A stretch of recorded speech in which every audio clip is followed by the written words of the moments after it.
जय श्री गणेश मित्रों, त्रिगुण एकेडमी में आपका बहुत बहुत स्वागत है। मैं शुभम मिश्रा आज आप लोगों के लिए लेकर आया हूं एमपी जीके वाला जो पोर्शन था उसका एक नया टॉपिक जिसका नाम है नर्मदा नदी तंत्र। पिछले वीडियो में हमने यह देखा था मध्य प्रदेश के अपवाह तंत्र एवं नदियों की सामान्य जानकारी।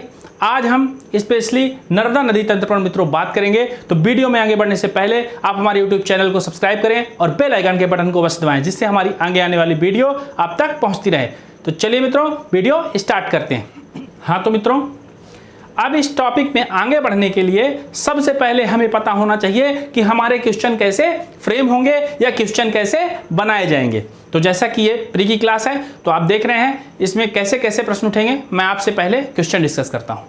तो सबसे पहले क्वेश्चन क्या पूछा जा सकता है, नर्मदा नदी के कुछ उपनाम दे देगा, आपको कुछ अन्य नाम दे देंगे, बोलेंगे ये नर्मदा नदी के कौन कौन से नाम हैं या कौन सा नहीं है, फिर इनका उद्गम कहाँ से होता है, वो कौन सा जिला है, पहाड़ी का क्या नाम है, फिर कौन कौन से जिले से होकर के जाती है, इसमें कौन कौन से जलप्रपात बनाए जाते हैं, इसमें कौन कौन सी बहुउद्देशीय परियोजनाएं हैं और इसमें कौन कौन से राज्यों से होकर के नर्मदा नदी गुजरती है, और साथ ही साथ इसका आर्थिक महत्व, धार्मिक महत्व, सांस्कृतिक महत्व और भी अन्य कई सारे प्रश्न इससे पूछे जाएंगे। जैसे ये पूछ लिया जाएगा कि नर्मदा नदी किन पहाड़ियों के बीच में होकर के गुजरती है, फिर पूछ लिया जा सकता है नर्मदा नदी का बहाव उल्टा क्यों है, और भी कई सारे एक्सेट्रा क्वेश्चन आएंगे। तो वो मैं क्वेश्चन आपके दिमाग में पहले से डाल दिया हूं, अब मैं उनके उत्तर और ये टॉपिक बढ़िया से डिस्कस करूंगा। तो चलिए मित्रों, आप हमारा साथ दीजिए और पूरे बढ़िया से नोट्स बनाते चलिए मित्रों। तो सबसे पहले अपन देखेंगे नर्मदा नदी तंत्र को। नर्मदा नदी तंत्र का मतलब है कि इसमें नर्मदा नदी, साथ ही सहायक नदियां और इसके जलप्रपात, इन सभी चीजों को हम साथ में लेते हुए चलेंगे और एक ही वीडियो में मित्रों पूरा नर्मदा नदी तंत्र कंप्लीट करेंगे। तो चलिए सबसे पहले देखिए नर्मदा नदी तंत्र के लिए नर्मदा नदी के नाम जो है, किसी भी वस्तु का सबसे पहले नाम होता है। तो नर्मदा नदी का क्या क्या नाम है वो आप देख लीजिए। तो जैसा कि आप देखेंगे रेवा, मैकालसुता, अमरकंठी, सप्तगंगा और सोमोदवा या चंद्रपुत्री के नाम से भी इसे जाना जाता है। साथ ही शंकरी जो है शंकर जी की पुत्री या भगवान शिव की पुत्री के नाम से भी इन्हें जाना जाता है। अब इसके कुछ उपनाम भी हैं मित्रों। उपनाम का मतलब देखेंगे भारत की हृदय रेखा। सबसे पहले देखेंगे, अब याद रखिएगा भारत की हृदय रेखा, मध्य प्रदेश की जीवन रेखा, दोनों अलग अलग चीजें हैं। हृदय रेखा क्यों कहा जाता है, क्योंकि ये मध्य प्रदेश में है और मध्य प्रदेश कहाँ है, भारत के मध्य में है। फिर देखते हैं मध्य प्रदेश की जीवन रेखा। मध्य प्रदेश की जीवन रेखा इसे इसलिए कहा जाता है कि मध्य प्रदेश की सबसे बड़ी नदी है, सबसे लंबी नदी है। साथ ही साथ इसमें लगभग 3000 छोटी बड़ी परियोजनाएं हैं जो जिनका महत्व आर्थिक भी है, सांस्कृतिक भी है और धार्मिक महत्व भी है मित्रों, बहुत ज्यादा। तो चलिए मित्रों आगे देखते हैं। मध्य प्रदेश की गंगा भी इसे कहा जाता है। आप देखेंगे मध्य प्रदेश की गंगा इसे किस लिए कहा जाता है मित्रों, क्योंकि ये बहुत ही धार्मिक महत्व रखती है, इसलिए नर्मदा नदी को मध्य प्रदेश की गंगा के नाम से भी जाना जाता है। साथ ही साथ गुजरात की जीवन रेखा भी इसे जाना जाता है। गुजरात में भी ये काफी लंबा सफर तय करती है। और स्टैच्यू ऑफ यूनिटी जो विश्व की सबसे ऊंची मूर्ति है वो भी नर्मदा नदी के किनारे ही नर्मदा नामक जिले में गुजरात में बनाई गई है। हाँ तो मित्रों, अब आप देखिए नर्मदा नदी कहाँ से उद्गम होती है और कहाँ तक चलती है। हम उसके सफ़र में आगे बढ़ते हैं, कैसे कैसे नर्मदा नदी आगे बढ़ेगी, कैसे कैसे नर्मदा नदी आगे बढ़ेगी और कौन कौन सी चीज़ें मिलेंगी। तो सबसे पहले मित्रों हम चलते हैं अमरकंटक। अमरकंटक में मित्रों आप देखेंगे जहाँ से नर्मदा नदी का उद्गम होता है ये है कहाँ। तो मित्रों नर्मदा नदी का उद्गम अमरकंटक क्षेत्र अनूपपुर जिले में है। अब भौतिक रूप से ये मैकाल पर्वत श्रेणी का भाग है। हाँ तो मित्रों अमरकंटक में नर्मदा नामक पहाड़ी है, वहां से नर्मदा नदी निकलती है और आगे चल करके कपिलधारा नामक जलप्रपात का निर्माण करती हैं। फिर उसके बाद दुग्धधारा नाम का जलप्रपात निर्मित होता है और फिर इसके बाद भेड़ाघाट में धुआंधार नामक जलप्रपात मित्रों जबलपुर शहर में आता है। यहां से नर्मदा नदी पर्वतीय या पठारी क्षेत्र को छोड़ करके मैदानी भाग में प्रवेश करती है। तो मित्रों अब आगे बढ़ते हैं। फिर देखेंगे आप धीरे धीरे बढ़ते बढ़ते मांधारा जलप्रपात, दर्दी और सहस्त्रधारा जलप्रपात मिलते हैं। फिर उसके बाद अब देखेंगे आप, सबसे पहले मैं आपको बतला दूं ये 3 राज्यों से, कौन कौन से 3 राज्यों से होकर गुजरती है। अब आप देखेंगे ये है एमपी, एमपी तो आपने देखा। फिर आता है क्या, महाराष्ट्र में थोड़े समय के लिए, फिर आता है गुजरात में, ठीक है। तो मध्य प्रदेश में कितने किलोमीटर तक बहती है, तो टोटल है मित्रों 13-12 किलोमीटर, 1312 किलोमीटर टोटल नर्मदा नदी की लेंथ है, जो आप देख रहे हैं लंबाई है।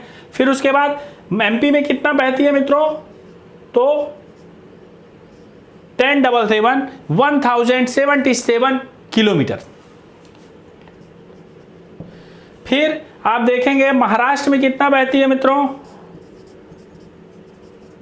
74 किलोमीटर, 74 किलोमीटर। फिर मित्रों देखें गुजरात में 161 किलोमीटर नर्मदा नदी बहती है, और अंततः जो है भड़ौच में खंबात की खाड़ी में अपना जल जो है विसर्जित कर देती है। अब मित्रों देखते हैं, ये तो समझ में आ गया, उम्मीद करता हूं अब आपको समझ में आया कि नर्मदा नदी मध्य प्रदेश बस में नहीं बहती है, मध्य प्रदेश से महाराष्ट्र में जाती है, थोड़ा जगह तक सीमा बनाती है, फिर उसके बाद आप देखेंगे गुजरात में प्रवेश करती है, और गुजरात में 161 किलोमीटर का सफर तय करके और फिर वो अरब सागर की खंबात की खाड़ी में जाकर के अपना जल विसर्जित कर देती है। तो मित्रों अब मैं इसे मिटा देता हूं, तो अपने को कुछ जगह मिल जाएगी मित्रों। हाँ, परसेंटेज भी मित्रों आप लिख लीजिएगा थोड़ा सा, जिसको क्या है कभी प्रॉब्लम हो अगर, तो परसेंटेज कितना है, तो लगभग 90% जो है मित्रों एमपी में है नर्मदा नदी। फिर आप देखेंगे 2.7% किसमें है, महाराष्ट्र में, और 8.5% मित्रों कहाँ है, गुजरात में। क्लियर? हाँ, तो मित्रों आपने देखा 3 राज्यों से होकर बहती है। अब हम पूरा एमपी पर फोकस करते हैं नर्मदा नदी को लेकर के। तो नर्मदा नदी के दोनों ओर आप देख रहे होंगे ये पहाड़ों को मैं बना करके रखा हूं, तो ये देखने के लिए नहीं है मित्रों पहाड़, ये समझने के लिए हैं। तो ये जो है नर्मदा नदी तंत्र के ऊपर वाले पहाड़ जो है वो क्या कहलाएंगे, विंध्याचल पर्वत श्रेणी, और नर्मदा नदी के दक्षिण वाले पहाड़ कहलाएंगे सतपुड़ा पर्वत श्रेणी। हाँ, तो मित्रों अब सबसे पहले आप देख लीजिए नर्मदा नदी के किनारे बसे कुछ महत्वपूर्ण शहर, नर्मदा नदी के किनारे बसे कुछ महत्वपूर्ण शहर तो कौन कौन से हैं, तटीय नगर, जबलपुर है, मंडला है, हंडिया है, बड़वा है, होशंगाबाद है और नरसिंहपुर है। ये कुछ शहर हैं मित्रों जो नर्मदा नदी के तट पर बसे हुए हैं। और 15 जो तटीय जिले हैं वो नर्मदा नदी पर हैं। तो कभी कभी क्वेश्चन पूछ लेगा कि कितने जिले हैं नर्मदा नदी के तट पर, तो कितने जिले हैं मित्रों, 15 जिले हैं। अब आप कहेंगे सर आपने शहर तो इतने बताए। हाँ मित्रों, शहर इतने ही हैं। जैसे आप देखेंगे कि आपके किसी शहर, आप किसी शहर में रह रहे हैं, आपके शहर से कोई नदी निकल के जा रही है, बशर्ते वो निर्जन जगह से जा रही है जहां पर कोई शहर या कस्बा नहीं है, तो उसको हम कोई शहर या कस्बे या तटीय नगर के क्षेत्र में नहीं जोड़ेंगे। तो नर्मदा नदी 15 जिलों को टच करके जाती है। ये 15 जिले कौन कौन से हैं मित्रों, तो आप देखेंगे मित्रों सबसे पहले अनूपपुर, मंडला, डिंडोरी, फिर देखेंगे जबलपुर में प्रवेश करती है मित्रों, उसके बाद नरसिंहपुर, होशंगाबाद, होशंगाबाद के बाद रायसेन, रायसेन के बाद हरदा, हरदा के बाद आप देखेंगे खंडवा, खरगोन, खंडवा और खरगोन को मित्रों निमाड़ के नाम से भी जाना जाता है, पूर्वी निमाड़ और पश्चिमी निमाड़, पूर्वी निमाड़ खंडवा, पश्चिमी निमाड़ खरगोन को। फिर धार, सीहोर, देवास और बड़वानी, और सबसे लास्ट में मित्रों अलीराजपुर से जाकर के फिर ये कहाँ चली जाती है, महाराष्ट्र होते हुए गुजरात में प्रवेश कर जाती है। क्लियर मित्रों? अब 15 जिले देखने के बाद इसमें 41 इसकी सहायक नदियां हैं। तो मित्रों इसकी जो 41 सहायक नदियां हैं वो पूरी की पूरी आपके काम की नहीं है। पूरी नदियों को आप याद कर भी नहीं सकते, और कर लेंगे तो फालतू जो है दिमाग में कचरा भरने से मतलब नहीं है। पूरा याद कर लीजिए आप, बहुत आपकी माइंड पावर अच्छी है तो ठीक है, बट जो मैं बता रहा हूं उतना भी अगर आप कर लेंगे तो काम हो जाएगा। तो चलिए मित्रों, सबसे पहले आप देखें नर्मदा नदी के उत्तर से और दक्षिण से कौन कौन सी नदियां आकर के मिलती हैं। तो एक चीज बहुत अच्छे से ध्यान करिए, जहां जैसे आप हैं, किताब खोले हैं, कापी खोले हैं, ऐसे बैठे हैं, तो आप कैसे ध्यान करेंगे नदियों का। हमेशा क्वेश्चन में बोल देता है उत्तरी नदियां, दक्षिणी नदियां, ठीक है ना मित्रों। तो अब जैसे अभी देखा जाए अगर, तो नर्मदा नदी के जो दक्षिण में है इसको मैं लिखा हुआ हूँ बायां, जो उत्तर में है उसको मैं लिखा हुआ हूँ दायां। तो इसमें आप हमेशा कन्फ्यूजन रहेगा। जैसे गंगा नदी पढ़ेंगे, गोदावरी नदी पढ़ेंगे, कृष्णा, कावेरी, वेंगई, कोई भी नदी पढ़ेंगे आप, दामोदर, तो आप हमेशा कंफ्यूज रहेंगे कि बाएं ओर से आके मिलने वाली सहायक नदियां, दाईं ओर से आकर के मिलने वाली सहायक नदियां। इस कंफ्यूजन को मैं हमेशा के लिए दूर किए दे रहा हूं मित्रों। जिस ओर नदी बहती है आप इमेजिन कर लीजिए कि आप उस ओर मुख करके खड़े हो गए हैं। अब आपके दाएं हाथ से आकर के मिलने वाली नदियां दक्षिणी नदियां कहलाएंगी और बाएं हाथ से मिलकर के आने वाली नदियां बाईं ओर से नदियां मिलने वाली कहलाएंगी, ठीक है ना। तो आपको क्या ध्यान रखना है, जिस ओर नदी बह रही है उस ओर मुख करके खड़े हो जाइए और दाएं हाथ से तरफ से मिलने वाली नदियां दक्षिणी और बाएं हाथ की तरफ से मिलने वाली नदियां बाएं। अब ये नदियों पर डिपेंड है कि वो पूरब की ओर बहती हैं कि पश्चिम की ओर बहती हैं, ठीक है। पश्चिम की ओर बहने वाली कुछ बेसिक इंफॉर्मेशन है। पश्चिम की ओर बहने वाली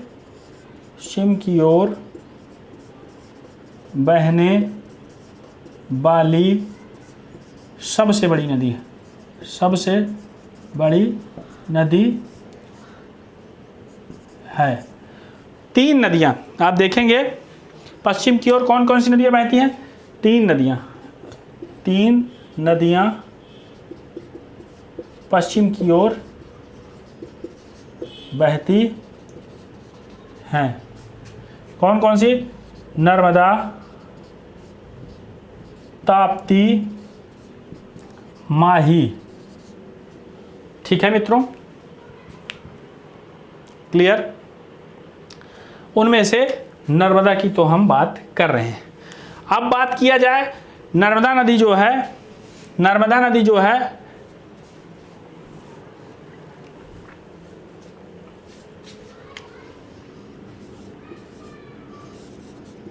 भारत की 5वीं सबसे बड़ी नदी है या लंबी नदी, ठीक है। अब देखेंगे भारत में बहने वाली, समझिएगा, भारत में बहने वाली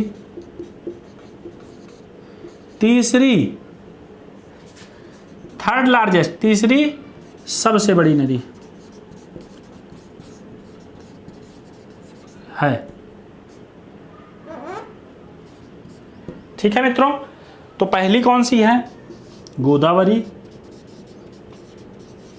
दूसरी कृष्णा, तीसरी नर्मदा। क्लियर मित्रों? उम्मीद करता हूं समझ में आई होंगी चीजें मित्रों।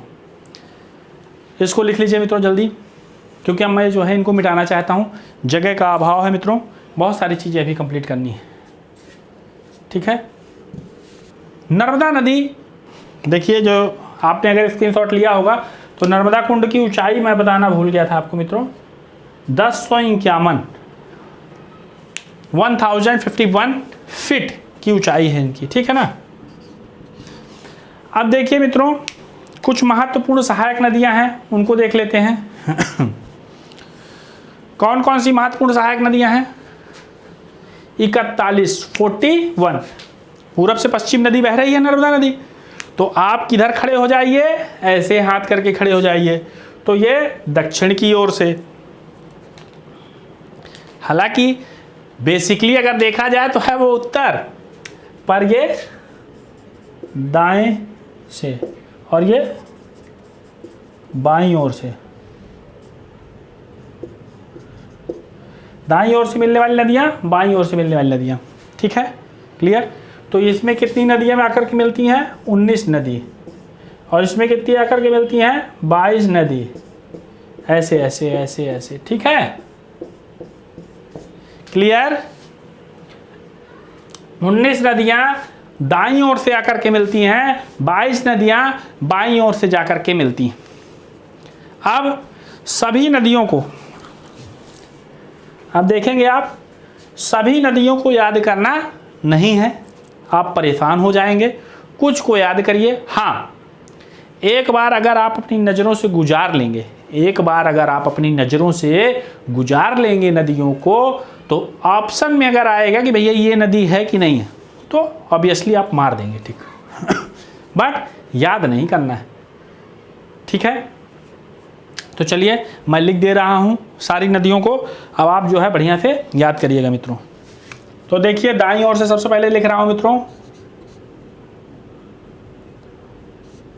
देव गोई, ठीक है मित्रों।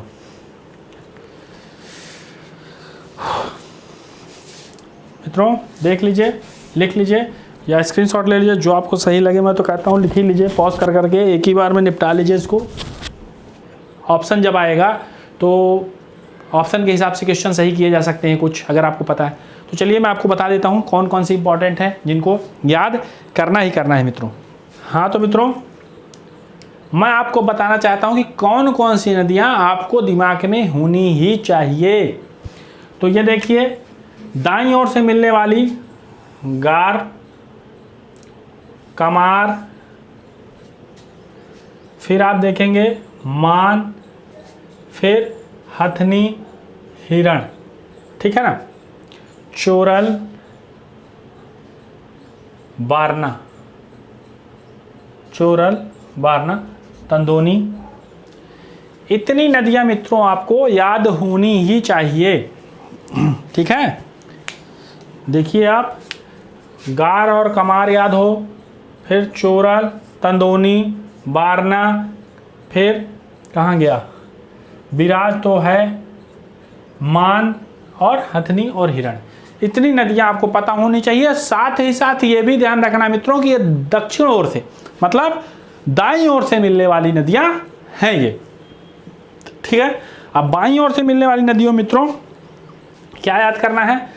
कावेरी वेरी वेरी इंपॉर्टेंट है, शेर, शक्कर, दूधी, सुकरी, तवा, ये बिल्कुल सेट है और इनको भूलना ही नहीं, ठीक है ना। ये ज़्यादातर चीज़ें किचन में यूज होती हैं, शक्कर हो गया, दूधी हो गया, सुकरी, तवा हो गया, फिर कावेरी। आप कहेंगे कावेरी तो साउथ की नदी है। हाँ मित्रों, साउथ में भी नदी है, पर मध्य प्रदेश में भी एक कावेरी नाम की नदी है। और छोटी तवा भी इंपॉर्टेंट है। अब इनमें से इतनी नदियों में बंजर, सोनार, इतनी नदियां मित्रों आपको याद करनी पड़ेगी। और मैं अभी वादा करता हूं आपको याद हो जाएगा। जो जानवरों के नाम हैं वो दाएं हाथ से आकर के मिलेंगी। कौन कौन सी याद देखेंगे? गार, कमार, श्री बिराज, बाज के हिसाब से याद रखिए, और हथनी, हिरण, बस हथनी, हिरण, बिराज और गार, कमार। अब दक्षिण ओर से या बाएं हाथ की ओर से मिलने वाली, ये अब देखा आपने, दक्षिण और दाएं हाथ वाली देख लिया। बाएं हाथ वाली आप क्या देखेंगे कि बंजर, शेर, शक्कर, दूधी, सुकरी, तवा, छोटी तवा और कावेरी, ठीक है। तो कावेरी तो आप ऐसे भी याद कर सकते हैं मित्रों, कावेरी तो आप ऐसे भी याद कर सकते हैं, नीचे की नदी है, नीचे तरफ है। हाँ तो मित्रों, अब आप देख रहे होंगे कि हमने उद्गम कर लिया, समापन कर लिया, नाम कर लिए, उपनाम कर लिए, दूरियां कर ली, किस राज्य में बहता है ये कर लिया, और कौन कौन से जलप्रपात हैं ये कर लिया हमने। फिर उसके बाद आप देखेंगे ऊपर नीचे इसके कौन कौन से पर्वत, पहाड़, पठार हैं वो भी हमने देख लिया। और एक महत्वपूर्ण चीज़ है, ये जो 0 डिग्री मैंने बनाया था, इसमें इसको क्या कहते हैं? विषुवत रेखा। तो विषुवत रेखा की ये समानांतर बहती है, बशर्ते ये दक्षिण की ओर है, ठीक है ना। विषुवत रेखा को ये काटती नहीं है, विषुवत रेखा के समानांतर बहती है। और कौन सी प्रणाली है ये? वृक्षाभ प्रणाली, ये कैसे प्रणाली की नदी है? वृक्षाव प्रणाली की नदी है, ट्री आकार की नदी है। तो हाँ तो मित्रों, अब थोड़ी सी चीज़ें और बची हैं, ध्यान से सुनिएगा। जगह कम होने की वजह से मैं इरेज कर दिया हूँ। अब आध्यात्मिक नगर देखिएगा। मध्य प्रदेश में कौन कौन से आध्यात्मिक नगर हैं? भेड़ाघाट, महेश्वर, ओमकारेश्वर और नेमावर। तो भेड़ाघाट मित्रों कहाँ पर है? जबलपुर में है, आपको पता है, जबलपुर के पास में ही है। फिर आप देखेंगे महेश्वर और ओमकारेश्वर। तो ओमकारेश्वर के बारे में थोड़ा सा ध्यान से सुन लीजिए। हमारे देश में भगवान भोलेनाथ की बहुत पूजा होती है। 12 ज्योतिर्लिंगों में से 2 ज्योतिर्लिंग हमारे एमपी में है। महाकालेश्वर उज्जैन में है, ओमकारेश्वर खंडवा में है। तो मित्रों प्राचीन नगर देख लीजिए। प्राचीन नगर कौन कौन से हैं? महिष्मती और त्रिपुरी। ठीक है, महिष्मती महेश्वर और त्रिपुरी जबलपुर। तो चलिए मित्रों, उम्मीद करता हूँ आज का वीडियो आपको समझ में आया होगा। अगर कोई प्रॉब्लम हो तो कमेंट बॉक्स पर बताइएगा, मैं उससे सुधारने की कोशिश करूँगा। तो आज का वीडियो यहीं तक। वीडियो पूरा देखने के लिए बहुत बहुत धन्यवाद। जय हिंद मित्रों।